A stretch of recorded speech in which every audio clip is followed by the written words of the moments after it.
గారు నమస్కారం అండి. సో మనం గతంలో చూసాము 6 గ్యారంటీ స్కీములు లేకపోతే రుణమాఫీ, నిరుద్యోగులకు సంబంధించి నియామకాలు ఇవన్నీ పక్కదారి పట్టడానికి హైడ్రా వచ్చిందని. ఇప్పుడు హైడ్రాని పక్కదారి పట్టించడానికి సరికొత్తగా ఇంకొక అంశం వచ్చింది అని వినిపిస్తున్నప్పుడు ఫిరాయింపుదారులకు సంబంధించి హైకోర్టు ఇచ్చినటువంటి మార్గదర్శకాలను పక్కదారి పట్టించడానికి ఇద్దరు ఎమ్మెల్యేల మధ్య ఒక గొడవ, దాడులు, మాటల యుద్ధాలు. ఎందుకలా? ఏం జరుగుతోంది? డైవర్షన్ పాలిటిక్స్ పెద్ద చరిత్ర ఉంది.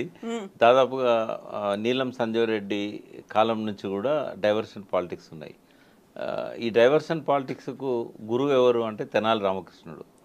ఆయన ఏమంటాడంటే ఒక గీతను ముట్టుకోకుండా దాన్ని చిన్నగా చేయాలంటే పక్కన పెద్ద గీత గీయాలి. ఇదే డైవర్షన్ పాలిటిక్స్ మూలం. ఏదైనా ఒక ఇష్యూ ఉన్నప్పుడు దాన్ని ప్రజల దృష్టి నుంచి తప్పించాలంటే ఇంకొకటి ప్రజల దృష్టిని ఆకర్షించాలి.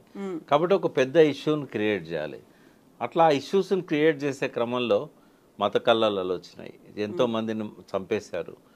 ఈ డైవర్షన్ పాలిటిక్స్ కోసమే తమ సీటుని కాపాడుకోవడానికి థ్రెట్ వచ్చినప్పుడు చాలా చేశారు. ఇట్లాంటి ఎలక్ట్రానిక్ మీడియా వచ్చినాక ఎక్కువ ఎక్స్పోజ్ అవుతున్నాయి. అంతకుముందు కూడా ఉన్నాయి, కానీ అప్పుడు ప్రింట్ మీడియా కాబట్టి పెద్దగా ఎక్స్పోజ్ కాలే. ఇప్పుడు ప్రజలు చూస్తున్నారు, బాడీ లాంగ్వేజ్ని అర్థం చేసుకుంటున్నారు. కొంతమంది విఘ్నులైన వాళ్ళకు పాలిటిక్స్ని క్లోజ్గా అబ్జర్వ్ చేసుకునే వాళ్ళకి తెలిసిపోతుంది వీడు పక్కదారి పట్టేయడానికి ఇష్యూ తీసుకొచ్చాడు అని. అయితే ఇవి మొదటి నుంచి ఉన్నాయి చరిత్రలో. అయితే నిజాయితీగా ప్రజల పట్ల ఒక ప్రేమ మమకారం ఉండి పాలన చేసే వాళ్ళకి డైవర్షన్ పాలిటిక్స్ అనేటివి ఉండవు. బట్ తను చేసిన తప్పులను కప్పిపుచ్చుకోవడానికి, ప్రజల దృష్టిని మళ్లించడానికి కొంతమంది ఇటువంటివి చేస్తూ ఉంటారు. కాంగ్రెస్ పాలనలో ఉండేది కొంత, బట్ ఈ మధ్య కాలంలో ఇవి ఎక్కువైపోయినాయి. చంద్రబాబు ఇందులో ఆద్యుడు. ఆయన కూడా ఏంటంటే ఎప్పుడైనా తను తెలియచేసినా ఒకటి తప్పు జరిగినప్పుడు దాన్ని వెంటనే ప్రజల దృష్టి నుంచి తప్పించడానికి ఇంకో ఇష్యూ ముందు పెట్టేవాడు. రాజశేఖర రెడ్డి ఏమో చాలా తెలివిగా పెట్టేవాడు, అది అర్థం చేసుకునే పరిస్థితి ఉండేది కాదు. కానీ వెంటనే అది ఇంపార్టెంట్ ఇష్యూ అని చెప్పి ప్రజలు కూడా ఫీల్ అయ్యేవాళ్ళు. టీఆర్ఎస్ పాలనలో అటువంటి అవసరం కేసీఆర్కి అయితే రాలేదు. ఎప్పుడు కూడా ఆయన డైవర్షన్ పాలిటిక్స్ చేసిన ఉదాహరణలు అయితే నాకు గుర్తులేవు. ఏమైనా రెండు చెప్పాల్సిందే. బట్ ఇప్పుడు రేవంత్ రెడ్డి వచ్చినాక ఇది బాగా అయిపోయింది. ఆయన వచ్చిన 9 నెలల్లోనే డైవర్షన్ పాలిటిక్స్ చాలాసార్లు జరిగినాయి. అంటే ప్రజల దృష్టిని మళ్లించాలి, వాగ్దానాలు హామీలు విఫలమవుతున్నప్పుడు ఇవన్నీ కూడా ఆయన తీసుకొస్తున్నాడు. ఆయన మాటల్లో ఉంటుంది, అది ఆయన ఎమ్మెల్యేల ద్వారా చేయిస్తున్న కార్యక్రమాల్లో కూడా ఉంటుంది. అసెంబ్లీలో కూడా జరుగుతూ ఉంది ఆ డైవర్షన్ పాలిటిక్స్ అనేటి. అందులో అబద్ధాలు చెప్పడము, డిస్టార్ట్ చేయడం కూడా డైవర్షన్ పాలిటిక్స్లో భాగమే. సభ దృష్టిని తప్పించడం ఇదంతా కూడా. అంటే ఇవాళ కౌశిక్ రెడ్డి కానీ గాంధీ కానీ వీళ్ళు చేసింది కూడా హైకోర్టు ఇచ్చిన తీర్పును కొంత పక్కకు పోయే విధంగా ఉంటుంది. ఎందుకంటే అందులో గాంధీ లేడు, కేవలం 3 ఎమ్మెల్యేల మీదనే వాళ్ళు ఇచ్చారు. తెల్ల వెంకటరావు మారింది, అందరూ కలుపుకుంటే 10 మంది దాకా ఉన్నారు కదా. ఈయన ఇప్పటికీ నేను బీఆర్ఎస్ లోనే ఉన్నాను, నేనేం కండువా మార్చుకోలేదని ఆయన అనకపోయినా కూడా బీఆర్ఎస్ కదా టెక్నికల్గా. ఇప్పుడు మనం అసెంబ్లీ రూల్స్ ప్రకారంగా ఆయన ఇంకా బీఆర్ఎస్ఏ. ఎలక్షన్ కమిషను లేదా స్పీకరు డిస్క్వాలిఫై చేసేదాకా, రేపు హైకోర్టు డిస్క్వాలిఫై చేసేదాకా వాళ్ళు టెక్నికల్గా బీఆర్ఎస్ఏ. వాళ్ళు బీఆర్ఎస్ సంఖ్యను చూపెట్టేటప్పుడు వీళ్ళని కలిపే చూపెడతారు. 39 మందిలో 38 మంది, ఒకరు కాంగ్రెస్ గెలిచినా కూడా కంటోన్మెంట్ 38 మంది బీఆర్ఎస్ కిందనే ఉన్నారు ఇప్పుడు అఫీషియల్గా. కాబట్టి ఆయన చెప్పుకోవాల్సిన అవసరం ఏం లేదు.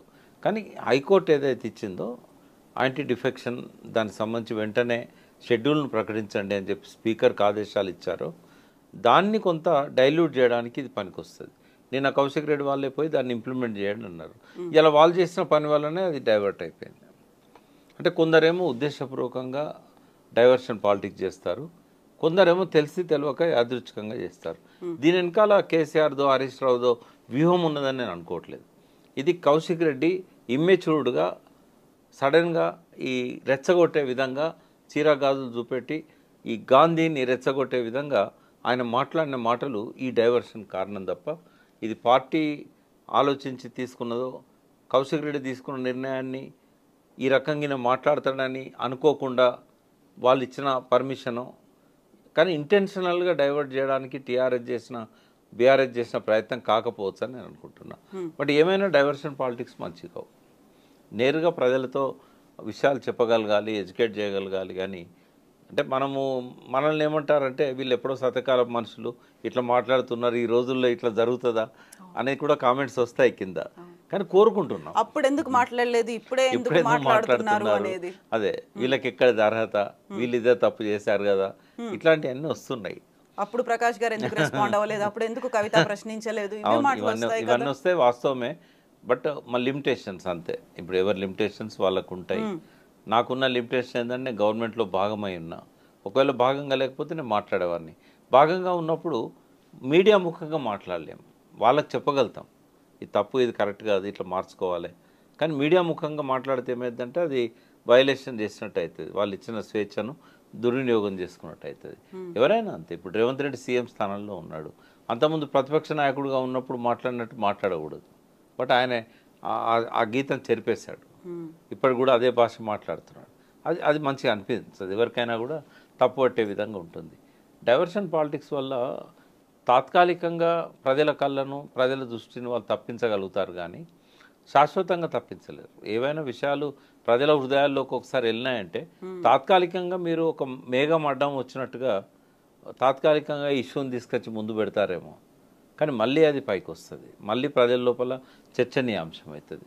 కాబట్టి అది క్షణికానందమే కనుక తప్ప ఒక శాశ్వతంగా ప్రజల దృష్టిని మళ్లించడం అనేది సాధ్యం కాదు.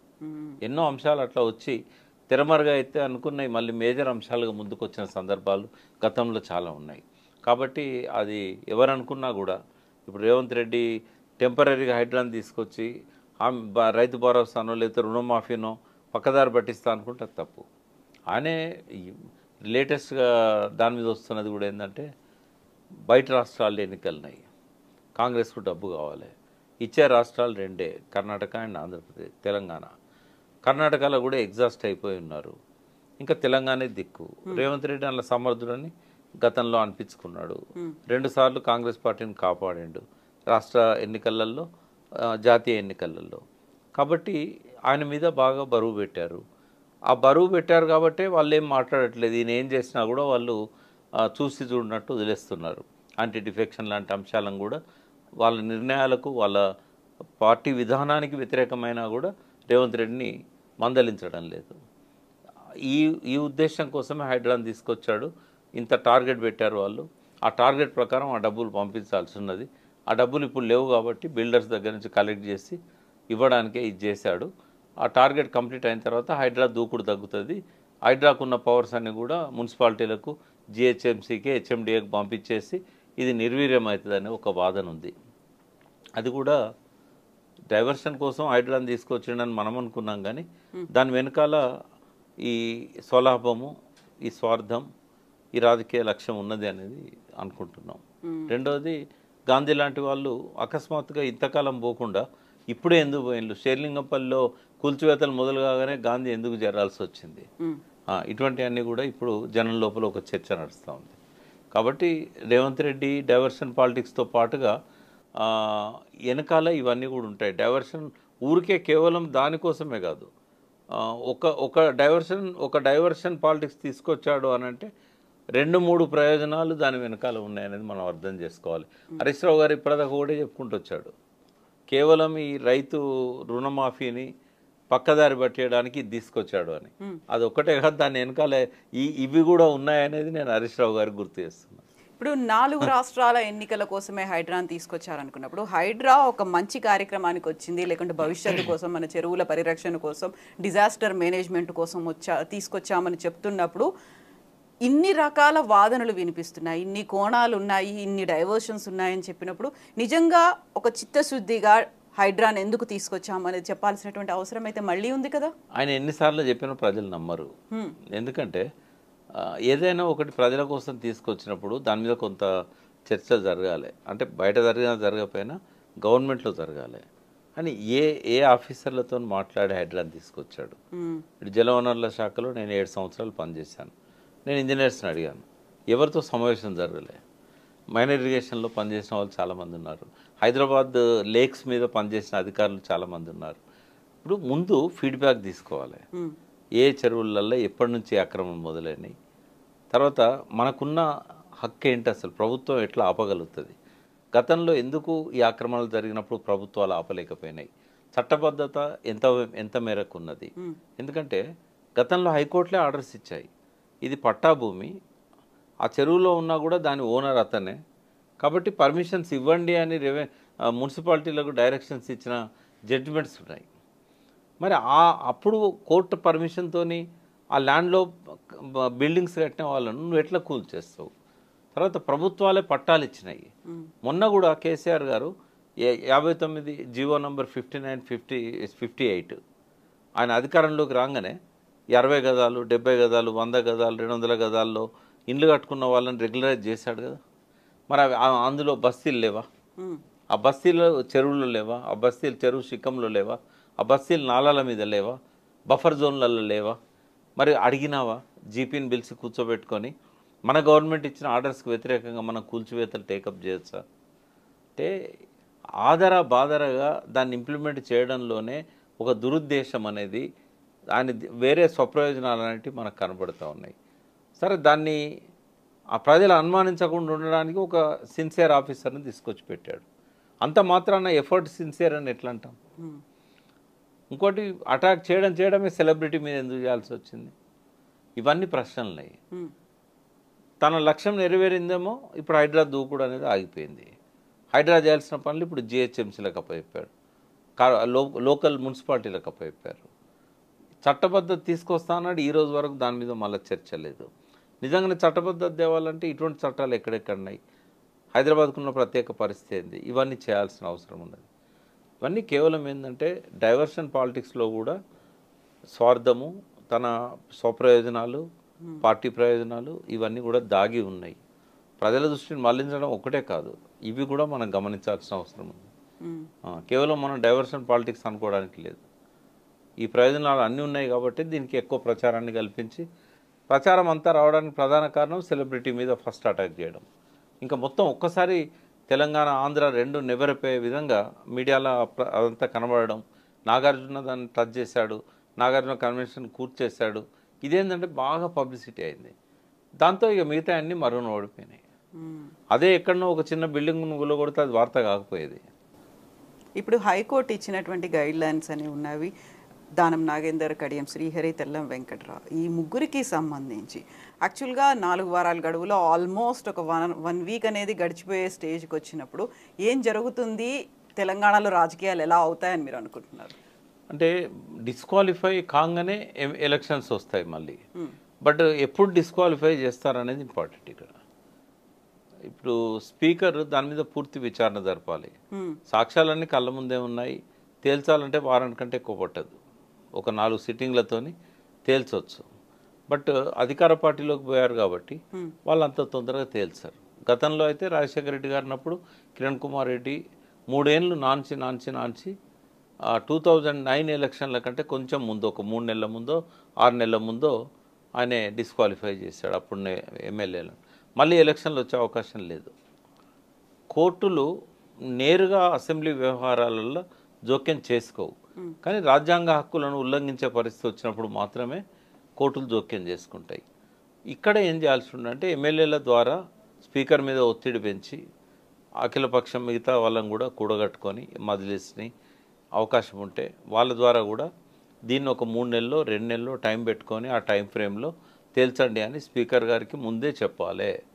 కనీసం వీళ్ళ ఒత్తిడి వల్లనైనా షెడ్యూల్ అనేది దూరం జరగకుండా ఒక 100 డేస్ లోపో 90 డేస్ లోపో 60 డేస్ లోపో ఆయన డిసైడ్ చేసుకుంటాడు.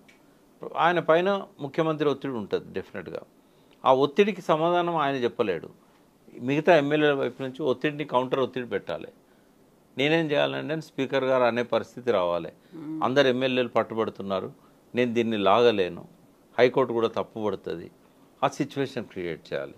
ఒక్కసారి ఇది వీళ్ళు కనుక డిలే చేసి ఇవ్వకపోతే మళ్ళీ ఇదే కౌశిక్ రెడ్డి, వివేకానంద మళ్ళీ హైకోర్టుకు పోయి మళ్ళీ వాళ్ళ దృష్టికి తీసుకొచ్చి మీరే టైం ఫ్రేమ్ పెట్టండి, స్పీకర్ గారు పెట్టిన టైం ఫ్రేమ్లో కట్టుబడి ఉండట్లేదు, విచారణ సవ్యంగా జరగడం లేదు, లేదా స్పీడప్ కావడం లేదు, కాబట్టి మీరే ఒక నిర్ణయం తీసుకోండి, లేదా మీరే టైం ఫ్రేమ్ డిసైడ్ చేయండి, ఫలానా తేదీ లోపల తేల్చకపోతే హైకోర్టు జోక్యం చేసుకుంటుంది అనే విషయాన్ని మరొకసారి మీరు చెప్పాలి అని చెప్పి వీళ్ళు కోర్టును మళ్ళీ అప్రోచ్ కావాల్సి వస్తుంది.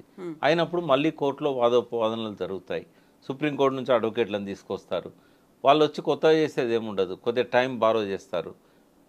వాళ్ళని చూసి వీళ్ళు నో అని చెప్పలేరు టైం అడిగితే. వాళ్ళ కోసం అవకాశం ఇస్తారు. ఎంత లాగినా కూడా 1-1.5 సంవత్సరాలు లాగగలుగుతారు.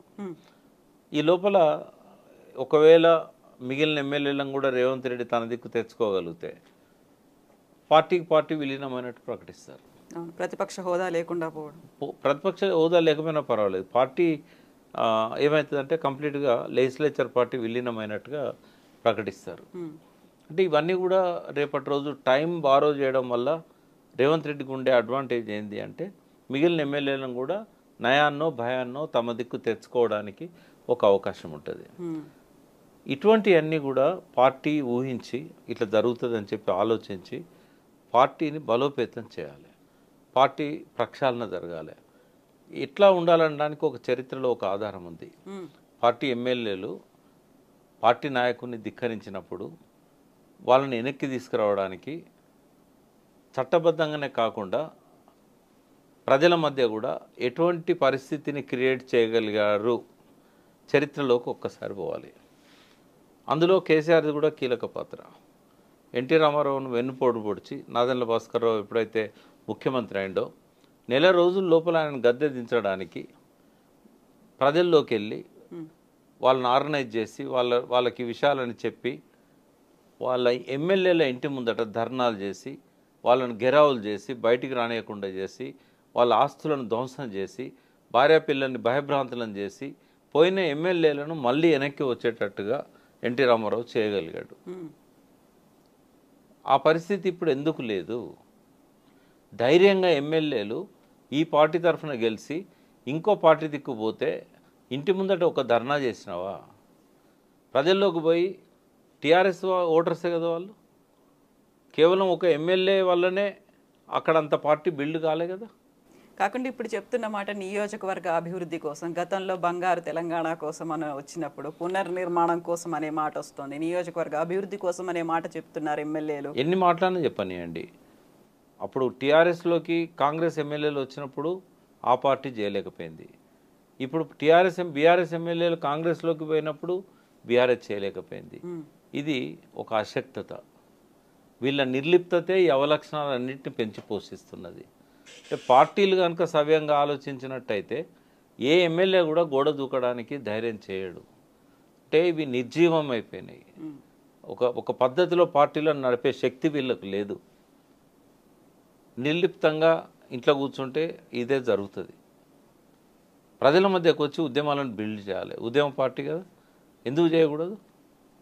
ఇప్పుడు దానం నాగేందర్ ఎప్పుడైతే నిర్ణయం తీసుకున్నాడో ఖైరతాబాద్లో ప్రతి డివిజన్లో కూడా ఆయన దిష్టిబొమ్మలు తలగబెట్టాల్సి ఉండే, ఆయన ఇంటి ముందర పోయి ధర్నా చేయాల్సి ఉండే, ఆయన బయట ఎక్కడ కూడా పబ్లిక్లో తిరగనీయకుండా ఆపగలగాల్సి ఉండే. లేరా టీఆర్ఎస్ క్యాడర్ లేదా? ఉద్యమ స్వభావం ఎక్కడ మంట కలిసింది? నీకు ఉద్యమకారులు వద్దనుకున్నప్పుడు ఇటువంటి జరిగాయి. ఉద్యమకారులను పక్కకు పెట్టినప్పుడు పూర్తి రాజకీయ స్వార్థంతో ఉన్న వాళ్ళే ఆ పార్టీలో ఉంటారు. వాళ్ళు ఎందుకు చేస్తారు ఈ పనులు? చేయరు. వాళ్ళు పూర్తిగా దిగజార్చాయి ఈ పార్టీలన్నీ కూడా. ఆ సంస్కృతిని పూర్తిగా మంట కలిపినాయి. అవసరం కోసం ప్రజల్ని ఓట్లుగా వాడుకుంటున్నారు తప్ప విలువలను మంట కలిపారు. అంటే ఏ పార్టీ దానికి అతీతం కాదు. కాబట్టి ప్రజల లోపల ఆవేశాలను ఉద్రేకాలను మంచి కోసం వాడుకునే అవకాశాన్ని వీళ్ళు పోగొట్టుకున్నారు. ఇప్పుడు ఏమైంది? నువ్వు పోయి అడిగితే నువ్వు చేయలేదు ఆ తప్పు అని అడుగుతారు. మరి అప్పుడు తప్పు చేసే ముందే రేపు నన్ను ప్రశ్నిస్తారనే భయం నీకు ఉండుంటే ఇవాళ ఇది జరగపోయేది కదా. ప్రజల లోపల ఆ చలనం ఎందుకు లేదు? నీకు ఓటేసిన కార్యకర్తల్లో నిలదీసే తత్వం ఎందుకు పోయింది అంటే నువ్వే చంపినావు కదా. వాడు తప్పు చేసిండని నువ్వు తప్పు చేయడం వల్ల నీకు ఇలా ముఖమెత్తుకునే పరిస్థితి లేదు కదా. ఎవరు చెప్పాలి? అందుకే రేవంత్ రెడ్డి ఏం చేసినా కూడా చెల్లుతున్నది. దానిలో ఎవరి ఫెయిల్యూర్ ఉంది? కేసీఆర్ గారి ఫెయిల్యూర్ ఉంది, బీఆర్ఎస్ పార్టీ ఫెయిల్యూర్ ఉంది. జరుగుతాయి, ఇవి జరుగుతూనే ఉంటాయి. మనం చర్చిస్తూనే ఉంటాం, ప్రజలు చూస్తూనే ఉంటారు. ఇవి టైంపాస్ రాజకీయాల్లాగా మారిపోయినాయి, చలనం లేకుండా అయిపోయింది. అంటే విలువలను మంట కలుపుతుంటే కూడా అదేదో టైంపాస్కు వీడియోలో ఒక పాట చూసినట్టు చూసి ఎవరి పనులలో వాళ్ళు లీనమైపోతుంటారు ప్రజలు. ఒక ప్రత్యామ్నాయ రాజకీయ సంస్కృతిని మళ్ళీ బయటికి తీసే ఒక సంస్థ కానీ మనుషులు కానీ ఇవాళ సమాజానికి అవసరం. ప్రజల్లోంచే రావాలి వాళ్ళు, ఆ శక్తులు. వీళ్ళకే రాజకీయాలన్నీ దారదత్తం చేశాం. ఈ తెలంగాణ సవ్యంగా రాజకీయాలు జరగాలంటే ఒక కొత్త రాజకీయ పార్టీ రావాలి. అది ప్రాంతీయ పార్టీ అయి ఉండాలి. ఈ జాతీయ పార్టీల పనిచేయవు. వాట్ అబౌట్ బీఆర్ఎస్ సరిపోవట్లేదా, లేకుంటే బీఆర్ఎస్ ఇప్పుడు అంత ప్రత్యామ్నాయంగా కనిపించట్లేదా? 9 నెలల్లోనే ఇంత మార్పు వచ్చేసిందా? ఫెయిల్యూర్స్ అన్నీ ముందర పెట్టుకున్నారు, బయటికి రావడం లేదు. ఒక వరదలు వచ్చినప్పుడు హరీష్ రావు తిరగడంతో పార్టీ బతకదు కదా. ఎన్నిసార్లు చెప్పుకున్నాం, ప్రక్షాళన చేయాలి, మళ్ళీ పునర్జీవం పోయాలి. ఎంతమంది యంగ్ కార్యకర్తలు ఉన్నారు బీఆర్ఎస్కి, వాళ్ళు పట్టించుకున్న వాడేవాడు. మొత్తం ఎమ్మెల్యేలకు వదిలిపెట్టి కూర్చుంటే మీ 10 సంవత్సరాలు ఇప్పటికి ఉన్నారు, వాళ్ళకి దండం పెట్టాలి. ఎందుకంటే ఇప్పటికి టీఆర్ఎస్ను బీఆర్ఎస్ వదిలిపెట్టి పోతలేరు, ఇంకా నమ్ముకుంటాను. రేపు బీఆర్ఎస్ టీఆర్ఎస్ అవుతుంది, మళ్ళీ మా సార్ లేచి వస్తాడు, మళ్ళీ ఉద్యమ స్వభావం ఉంటుంది పార్టీకి అని అనుకుంటున్నారు. ఇప్పటికి కూడా పట్టించుకోకపోతే ఇంకా మళ్ళీ మీకు స్థానం ఎక్కడ ఉంటుంది? చాలా తొందరలో ఇంకొక గ్యాప్ ఫిలప్ చేసే వ్యక్తులు వస్తున్నారు. అందుకే ఒకవేళ ప్రజల లోపల మళ్ళీ రావాలి అనుకున్నప్పుడు క్లీన్ హ్యాండ్స్తో రావాలి బీఆర్ఎస్. మేము చేసిన తప్పులన్నీ మా వెనకాల పెట్టుకుంటాం మళ్ళీ వస్తామంటే ప్రజలు యాక్సెప్ట్ చేయరు. కొన్నైనా ఒప్పుకోవాల్సి వస్తుంది ప్రజల ముందుకు వచ్చి. ఇండోర్ మీటింగ్లను ఒప్పుకోండి, బయట ఒప్పుకోకపోయినా ఇండోర్ మీటింగులనైనా మేము ఈ తప్పులు చేసాం, ఇక ముందు మళ్ళీ అవకాశం ఇస్తే మేము చెయ్యం, మళ్ళీ ఒకసారి పార్టీని మనం ఉద్యమ పునాదుల మీద బిల్డ్ చేద్దాం. చాలామంది నాతో ఉన్నది ఏంటంటే మళ్ళీ వెనుకటి కేసీఆర్ కావాలి, ఆయన ఉద్యమకాలం నాటి స్వభావాన్ని ఆయన సంతరించుకుంటే తప్ప ప్రజలు యాక్సెప్ట్ చేయరు అనేది మేధావి వర్గాల నుంచి వస్తున్నది. బాగా బీఆర్ఎస్ను మొదటి నుంచి చూసిన వాళ్ళు, టీఆర్ఎస్తో మొదట్లో ఉద్యమంలో భాగమైన వాళ్ళు చెప్పేది ఏంటంటే ఆయన తప్పులు చేసినా ఆయనకు యాక్సెప్టెన్స్ ఉంటుంది, కానీ పిలిచి మళ్ళీ మాట్లాడాలి, ఏ పరిస్థితుల్లో తను పట్టించుకోలేదో చెప్పాలి, ఈ అనర్థాలకు తన పాలనకున్న సంబంధాన్ని చెప్పగలగాలి, క్లీన్ హ్యాండ్స్తో ప్రజల్లోకి రావాలి. ఆయనకున్న చరిష్మా ఇప్పటికీ ఎవరికి లేదు, ఆ నాయకత్వం పట్ల ప్రజలు ఇప్పటికీ నమ్ముతారు. బట్ నేను ఇట్లే ఉంటా, దిక్కు లేక మళ్ళీ నన్నే ఎన్నుకుంటారనే వైఖరితో కనుక కేసీఆర్ ఉన్నట్టయితే ఆ స్థానాన్ని వాళ్ళు పోగొట్టుకుంటారు. అంటే ఏమొస్తుందంటే అవతల వాళ్ళ ఫెయిల్యూర్ వల్లనే మనకు ఓట్లేస్తారు. రేవంత్ రెడ్డి హామీలు అమలు జరపడంలో ఫెయిల్ అయ్యింది కాబట్టి ప్రజలకు దిక్కులేదు, దిక్కులేని ప్రజలు మళ్ళీ మమ్మల్నే తెచ్చిపెట్టుకుంటారు అనే ఒక అహంకారం కనుక వాళ్ళ లోపల ఉంటే వాళ్ళ చరిత్ర పరిసమాప్తం. ఎందుకంటే వాళ్ళని తలదన్నే నాయకత్వం వస్తుంది.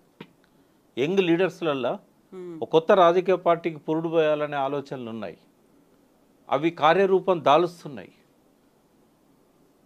మళ్ళీ మీరే కదా అవకాశం ఇచ్చేది. తప్పులుంటే ప్రజల మధ్యకు వచ్చి చెప్పకపోయినా కార్యకర్తల మధ్య చెప్పుకోవచ్చు కదా. మీటింగ్సే జరగట్లేదు కదా. రేపు లోకల్ బాడీస్ ఎలక్షన్స్లలో మళ్ళీ ఆ పార్టీని లేపాలనుకున్నప్పుడు నీకు ఆ పార్టీ నాయకత్వాన్ని బలోపేతం చేయాలి. ఎలక్షన్స్లో రెండిట్లో ఓడిపోయారు కాబట్టి ఎవరు పార్టీ కోసం పనిచేయలేదో తెలిసిపోయింది, ఎవరు అమ్ముడు పోయారో తెలిసిపోయింది, ఎవరి వల్ల పార్టీ నష్టపోయిందో తెలిసిపోయింది. వాళ్ళని పక్కకు పెట్టవచ్చు కదా, ఇన్ఛార్జీలను పెట్టారు, కమిటీలు వేయచ్చు కదా. అంటే ఇదంతా చేయకపోతే ఆ పార్టీ మళ్ళీ అధికారంలోకి వచ్చే అవకాశాన్ని చేతులారా పోగొట్టుకున్న వాళ్ళు అవుతారు. ఇప్పుడు ఉంది, కానీ రేపటి రోజు ఈ 3 పార్టీలే ఉంటాయని గ్యారంటీ లేదు. కొత్త పార్టీలు పుట్టుకొస్తాయి, కొత్త ఐక్య సంఘటనలు కూడా పుట్టుకొస్తాయి. ఇప్పటికీ ఏమైందంటే స్వయం పాలన చేతుల్లోంచి పోయిందనే భావన అనేది మాలాంటి వాళ్ళల్లో వచ్చింది. ఇప్పుడు ఏ పనికైనా కూడా ఢిల్లీ నుంచి అన్న ఆదేశాలు రావాలి, అమరావతి నుంచి అన్న ఆదేశాలు రావాలి. ఆ 2 దిక్కుల నుంచి ఆదేశాలు వస్తేనే ఇక్కడ పనులు జరుగుతున్నాయి. ఇక్కడ ఇవ్వాల్సిన రాజ్యసభ సీటు కూడా వేరే రాష్ట్రం వాళ్ళకి ఇవ్వాల్సి వచ్చింది. అంటే మన ఆత్మగౌరవం కోసం తెచ్చుకున్న తెలంగాణలో స్వయం పాలనను పోగొట్టుకొని మళ్ళీ మన అధికారాన్ని, మన పాలనను పరాయి వాళ్ళ చేతుల్లో పెట్టాం. వాళ్ళు చెప్తేనే ఇక్కడ పని జరిగే విధంగా మనల్ని మనమే పోగొట్టుకున్నామనే ఒక భావన వస్తూ ఉంది. అప్పుడు ప్రత్యామ్నాయం ఏంటన్నప్పుడు 2 ఉంటాయి ప్రజల ముందు. ఒకటి, మళ్ళీ బీఆర్ఎస్ ప్రాంతీయ పార్టీ కాబట్టి తెచ్చిపెట్టుకోవాలి, లేదు అనంటే ప్రత్యామ్నాయ రాజకీయ పార్టీ రావాలి. ఇప్పుడున్న పరిస్థితుల్లో మళ్ళీ ప్రత్యామ్నాయ రాజకీయ పార్టీ ఒకటి కొత్తది రావాలనే ఆలోచనల వైపుగా ప్రతి ఒక్కరు ఆలోచిస్తున్నారు. ఎవరు ముందు పడాలి, దానికి ఎవరు గంట కట్టాలి, ఒక కొత్త ఉత్సాహంతో ఇవాళ కాకపోయినా ఎన్నికల నాటికైనా ముందుకు వచ్చే అవకాశాలు ఉంటాయి. ఆ అవకాశాలు ఎవరు ఇస్తున్నారు అంటే బీఆర్ఎస్ఏ ఇస్తున్నది. బీఆర్ఎస్ వెంటనే యాక్టివ్ అయితే కనుక అవకాశం రాదు. అటు ఇటు ఆలోచించే వాళ్ళంతా ఇటువైపు వస్తారు. రెండవది నక్సలైట్ ఉద్యమం అనేది దాదాపుగా 10 సంవత్సరాలు ఇక్కడ నిర్జీవం అయిపోయింది. ఇప్పుడు కాంగ్రెస్ చేతిలో అధికారం పెట్టాము, 3 నెలలు కాలేదు, 2 ఎన్కౌంటర్లు అయినాయి, 7 చనిపోయారు. మళ్ళీ మొదలైంది. నెత్తురులకే తెలంగాణ వద్దు, హరిత తెలంగాణ ముద్దు అనుకున్నాం, మళ్ళీ చరిత్ర పునరావృతం అవుతున్నది.